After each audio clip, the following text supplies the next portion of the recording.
Hey legal studs! In this video, we're going to take what we covered in the previous video, the adversary system, and critically evaluate it.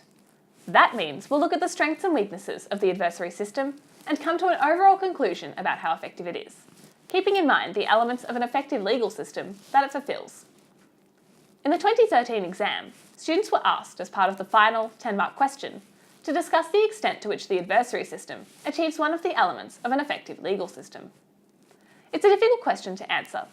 You have to incorporate and apply knowledge from a lot of different areas with a good structure if you want to get full marks.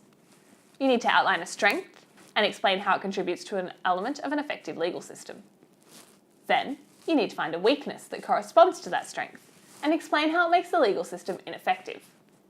I'm going to choose entitlement to a fair and unbiased hearing as my element of an effective legal system.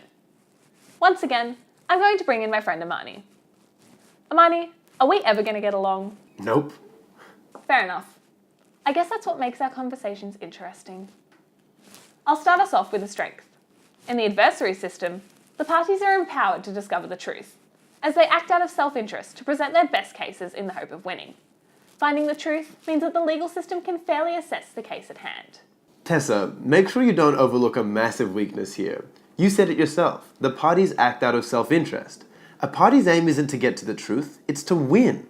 That means they may deliberately choose not to include evidence that make them look bad. How about legal representation?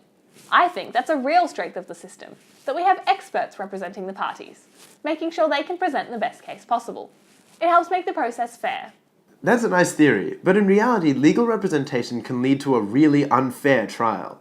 Lawyers cost different amounts of money depending on their level of success and expertise. The outcome of the case might just reflect who has the best legal representation, rather than who actually deserves to win. Okay, then how about the judge's role? Surely the judge, by acting as an independent mediator, upholds core principles of fairness, equality, and justice. I guess that's a valid argument, but the judge could do even more. Judges have so much expertise, and all they do is sit around and listen to other people consider evidence and present arguments. They can't use their knowledge to help the parties at all. True, but one of their main strengths is their ability to ensure rules of procedure are followed. These rules ensure continuity and make evidence easier to follow. This means parties can have their case heard quickly, which enhances the fairness of the trial. Again, Tessa, that's a nice theory that doesn't play out in practice. Delays occur all the time and for a number of reasons, meaning that trials may not be single and continuous. This may cause juries or witnesses to forget details, which means the trial can't be totally fair. Fine. Let me give you one more strength to see if I can convince you that the adversary system is effective. The standard of proof. In criminal cases, it's beyond reasonable doubt. It's a very high standard for the prosecution, who has the burden, to get to in order to gain a conviction. This helps ensure certainty in the verdict.